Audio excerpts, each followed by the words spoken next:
Welcome back to Dragon's Demize. This is Hunter Phillips, and with me is Dominic Crapuchettes. Yep. Designer of Evolution and Wits and Wagers. Exactly. And also founder of North Star Games. That's true too. All right, excellent. How are you Father doing? of 2 children.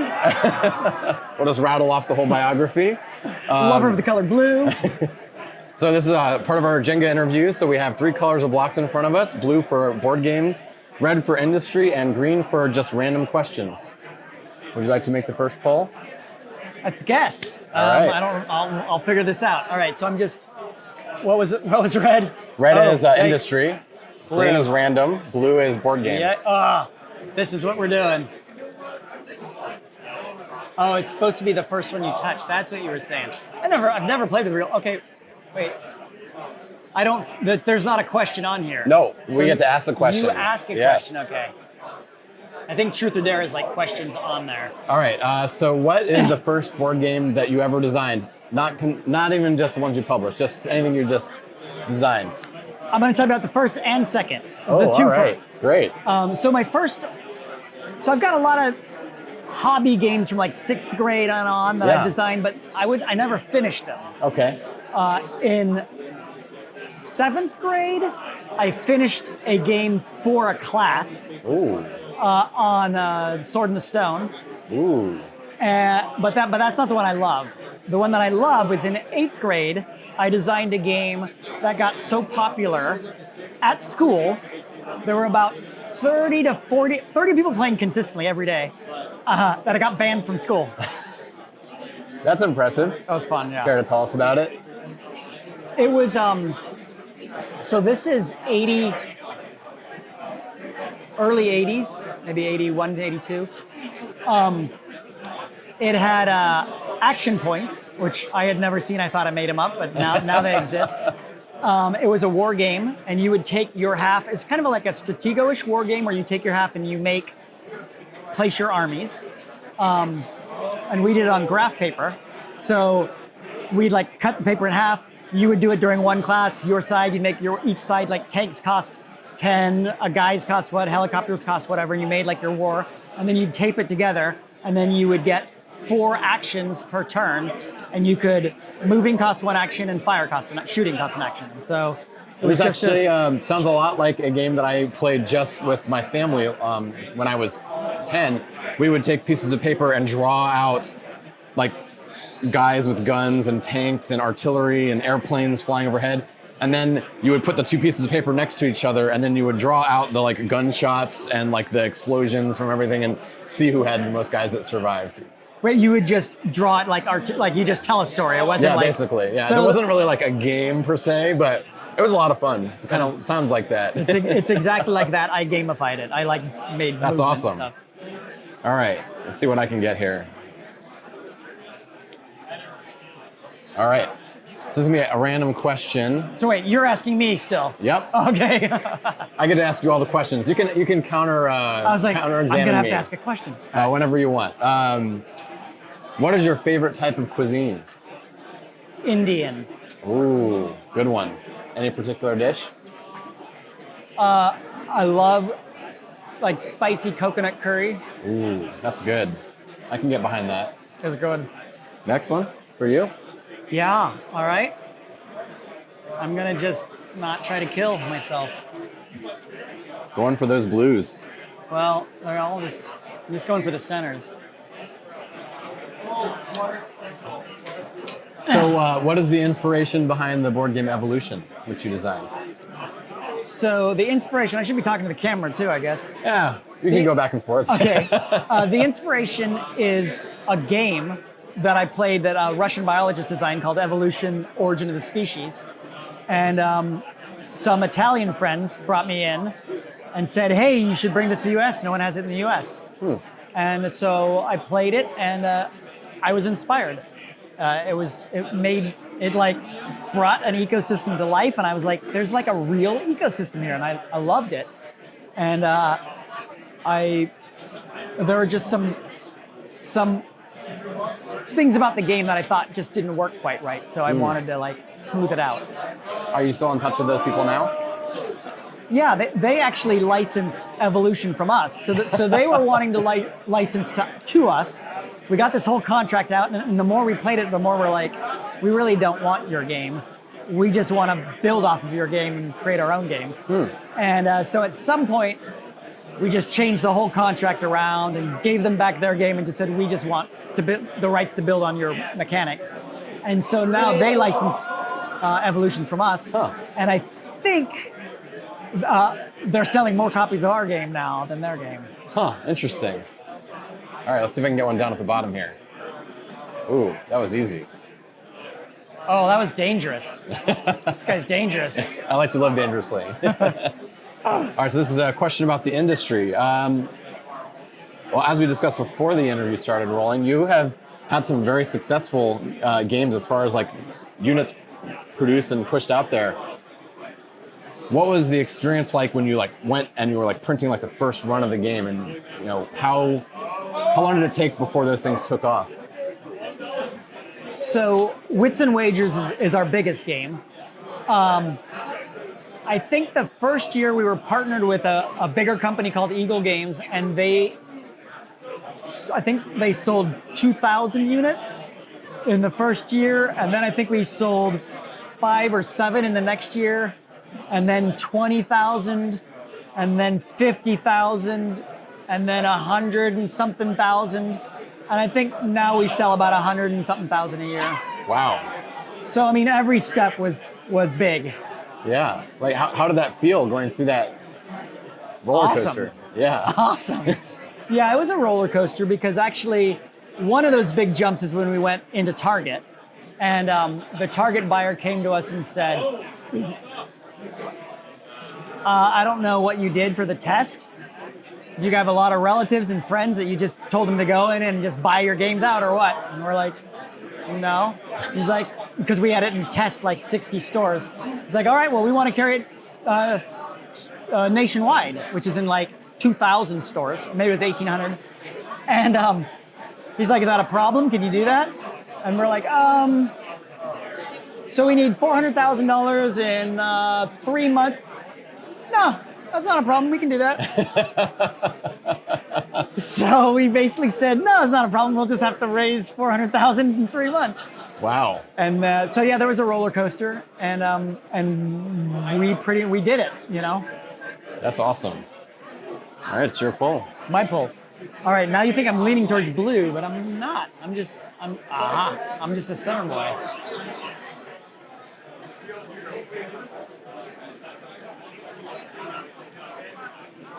All right, so this is another question about the industry. Are there any other publishing companies that you have had relationships or ties with as far as bringing games to market or designing games or anything like that? So Eagle Games, we were partnered with early on. And is that Eagle of Eagle Griffin? Yeah. Oh, okay. Yeah. They were supposed to do sales and marketing. Well, so we were supposed to do product development. They were supposed to do, I think, everything else. Financing, marketing, logistics. And that did not work very well for us. But now you've taken care of all of that yourself. Yeah, well, Eagle went bankrupt during that time. And so they owed us money, and it was kind of, there were very rough patches. And like, around how many employees does North Star have now? We have 20. Oh, wow. That seems pretty big for a it's too big. Hobby board game group. Yeah, it's too big. We didn't hear that here. All right, I think it's my poll. All right.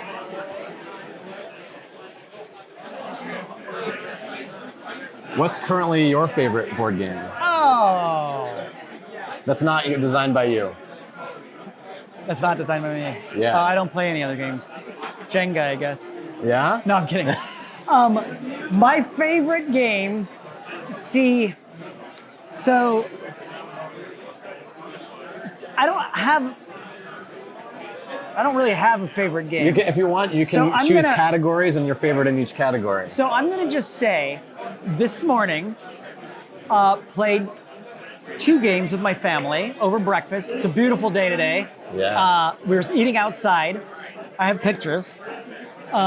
We played ingenious. We're old school, and we played Gulo Gulo. Do you know that one? No.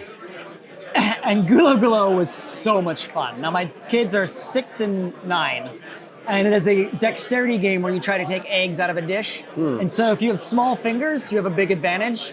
And so the kids are at an advantage over the parents. Oh, that's cool. And that game works so beautifully in an organic way, an organic catch-up mechanism. Because the last thing you want to do is like trounce on your kids or have any kids that are out. Like it's kind of a delicate situation when you play with your kids. And you want them to love the games. And when it goes right, like it's just so much fun. And that game nails it. It's just super good. And I guess you can play that like outside, as you were saying, like on your porch. Oh yeah. That's great. My personal favorite styles of strategy game, I love like party games, I love strategy, come from like Magic the Gathering. So kind of CCG type games. Oh, okay. That's my wheelhouse. Deck builders. Oh, I love tons of them, yeah. Awesome. So you're really like into the cards, it sounds like. I am. I think that's some of my favorite types. I'm playing a lot of Magic with my 9-year-old now. He's addicted. Got to be careful with that one. I know. All right, is it my pull? I can't even keep track. I think it's yours. I pulled this one over here. You're trying to make it break. All right.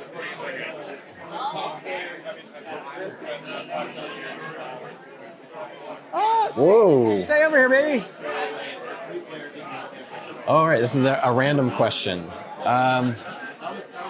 Do you find that in the designs of any of the games that you've worked on, has it gotten you into learning about or curious about things you weren't before, like with evolution, maybe evolution or science or animals, or with wits and wagers, like I guess gambling or like taking chances, or just say anything. Always been interested in taking chances.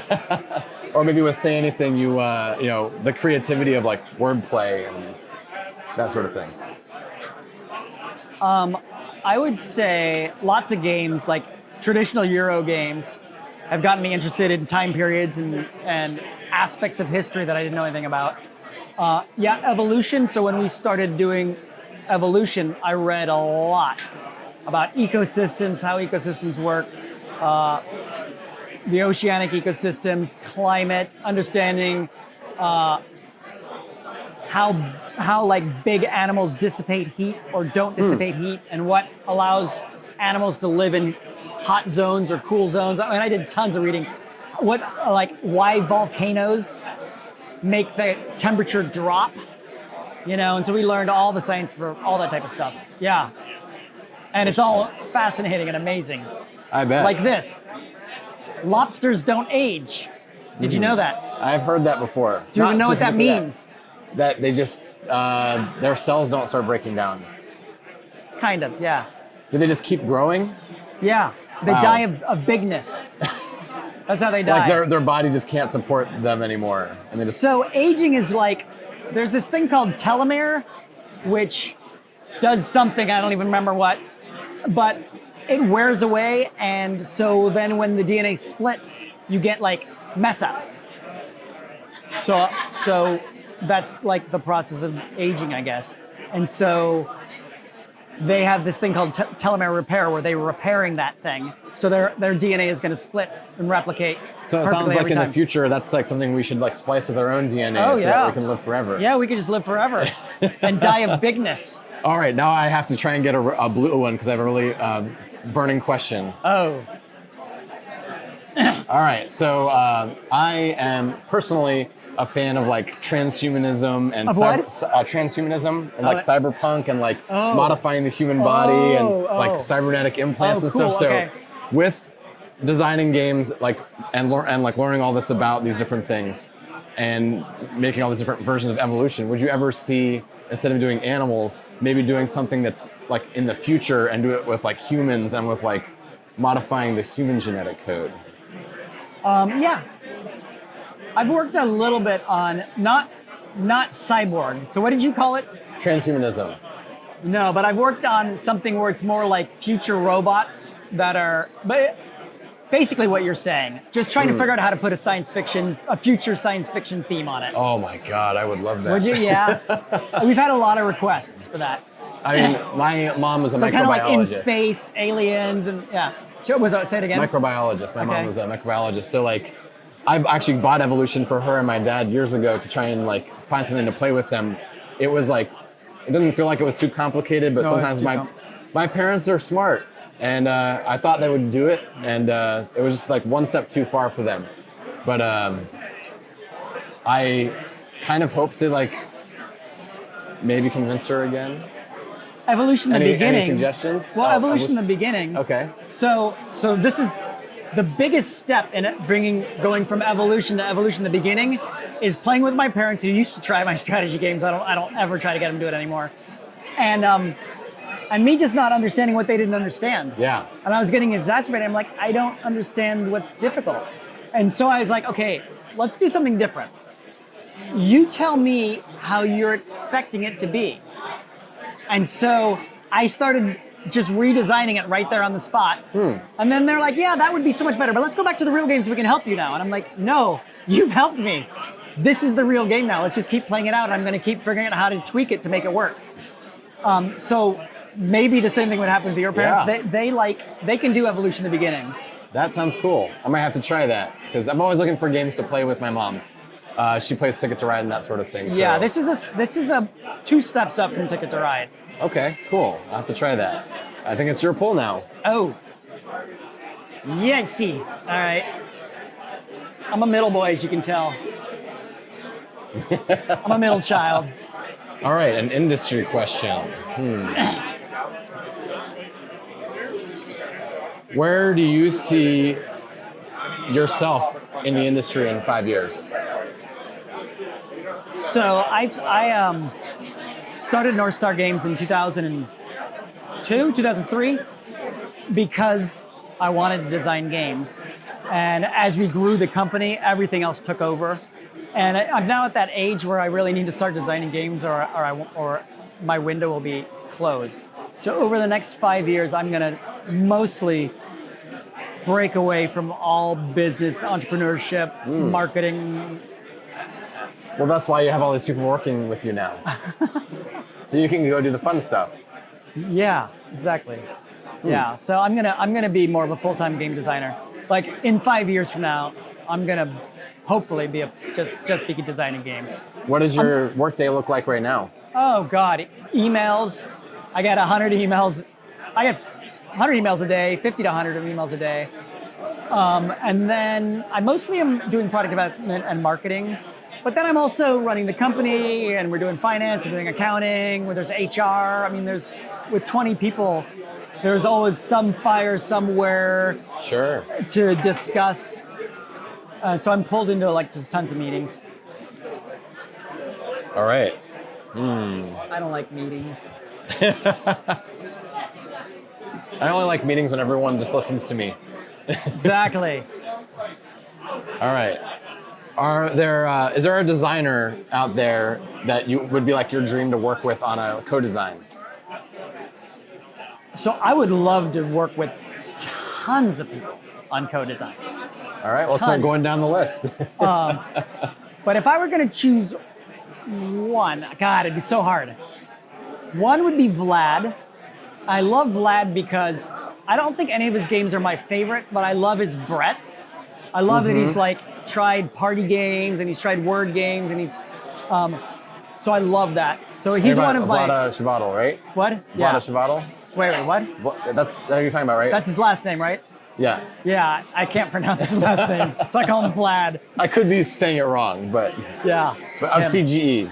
Yes. Yes. All right. Cool. So I respect him a lot. I love Richard Garfield. I was a pro Magic player for a bunch of years. Oh, really? And he's done a lot of great stuff. Love to work with him. Yeah. But the list would just go on and on. I mean, to be honest, I think all board games are collaborative efforts to begin with. Sure. And the fact that you write one name on the box is completely deceiving. Yeah. Because it's rare to get a good game unless it's really a solo experience, like multiplayer solitaire. it's really tough to refine a good board game without lots of playtesting and lots of social interaction, lots of feedback. And so I just love collaborating with people to begin with to get to bring your game to that final polish that it needs. Cool. I think it's your pull. It's my pull. All right. You think I can pull this one? Let's just pull this one. Are we at our half an hour? No. Are we at our half an hour yet? That's the one we pull when we get to the half an hour. Ooh. It's getting challenging here now. Yikesy. All right. I'm not supposed to touch all of these. I didn't even know that was a rule. I think you're allowed to, actually. I thought as long as you don't, I think you can only just touch one at a time is the thing. Oh, at a time. I believe that's correct. That's the way I've always played Jenga. That makes more sense. That's how I played it too. Board game question. All right. Well, you described like in card games and Magic, you've played a lot of. Would you ever see doing some sort of constructed deck card game that is based on, say, evolution or something like that? Say it one more time. Designing a game that would be based on like something like evolution, but as a like constructed deck card game, as opposed to like a standalone board game. Like a TCG or CCG? Yeah. So the digital side of the company has worked on allowing you to create your own decks in evolution. Interesting. Yeah, there's some interesting stuff in there. I'm not really likely to design a game that requires like a CCG ecosystem because we couldn't support it the way, like one, the amount of work, two, you need an ecosystem for people to play it, and it'd be a terrible flop if we did it. I guess the time of the many CCGs has passed. Like the late 90s, where everything was a CCG. Yeah, and most of them, I mean, they all flopped to some degree except for Pokemon, Yu-Gi-Oh, and Magic. Yep. And then I think Fantasy Flight found, it was big enough to create tournament structures and whatever, like get like an ecosystem. Mm-hmm. You have to have a pretty big ecosystem to make it worth all the time it takes to do that. All right. But I will say one thing. Yes. Oceans. This is my plug, my one plug. Oceans, coming out in January, is designed to give you a TCG feeling in a boxed game. So we have kind of a base deck called the Surface cards, and there's 12 traits in there to make it easy to kind of learn the ecosystem. And then the Deep is infinitely customizable. It's like there's over 100 unique traits in there, and you can double traits out. You can make your own deck tailored to however you like it. Remove all the cards you don't like, add doubles, triples, 50s of whatever you do like, because you're playing from the same deck, so it's not giving you an advantage. Yeah. And these cards relate to the ecosystem created by the Surface cards, so you can't break it. So there's actually a lot of really fun design space in there where you can tailor the game to what you like. To what you really like, and then your copy of the Deep is like your copy of the Deep. I like it. That is a very good plug. I think we're doing some good damage to this tower. All right, a random question. What is the favorite place that you have traveled to? Oh, I love so many places. Paris is consistently awesome. Consistently. My parents live in Paris. Oh, wow. Yeah, and I love it. Have they always lived in Paris, and did you then move over here? No, they've retired. My mom was raised in Paris. Oh, okay. And my dad wants to be an artist in Paris, or a writer. He changed. He used to want to be an artist. He's decided he's a writer. So he goes to all the coffee shops that Hemingway and whoever went to, and then he writes. And I was going to say, I feel like I went to Budapest and Vienna. Oh, I love 2 years Vienna. ago. Have you been to Budapest? Never. Oh, it's beautiful. Yeah. I highly recommend it. I would love it. But when we went to Vienna, there's the coffee shop that's famous for all of the political and poets and everybody used to gather there. We went and checked that out. So that's great to be surrounded by that history of all these people that have impacted the world through their writing and that sort of thing. It's very cool. And beautiful architecture. Vienna's beautiful. Yeah. That was all right, it's your pull. My pull. Alrighty. Oh, and Hawaii. I love Hawaii. Is which island? God, I forget my names. What's Mount? Oahu? Big Island? Oahu's the big island. No. No, there's Big Island. Hawaii. Oahu. Oahu is like the capital. That has Pearl Harbor and Kona and... No, but the one I'm thinking of is like the one where they filmed like King Kong and it's like really lush. I think it's the Big Island, isn't it? No, that's not on Hawaii. Okay. Maybe it's Maui then. Maui's like the romantic getaway one. We went to Maui for my honeymoon and this other island, which I can't remember the name of. But the other island was just more beautiful. Loved it. Nice. I love all the hiking and all the surfing. Ooh. I can't touch with my other hand. Now I'm remembering. Oh, yikesy. Uh-oh. We could be hitting the end here. Nope. Ooh. We're good.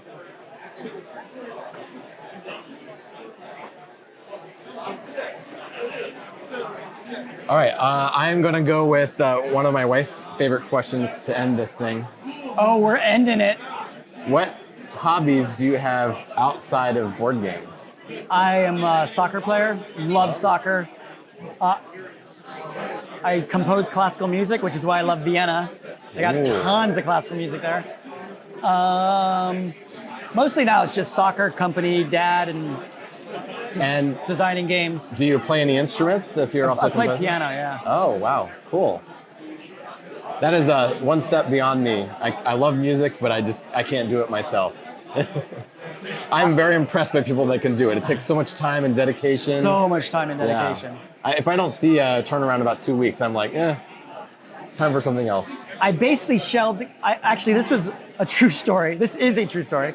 I had decided I wanted to be a composer, and what I decided to do was to go and do board games and make money with a company so that I could compose music when I retired.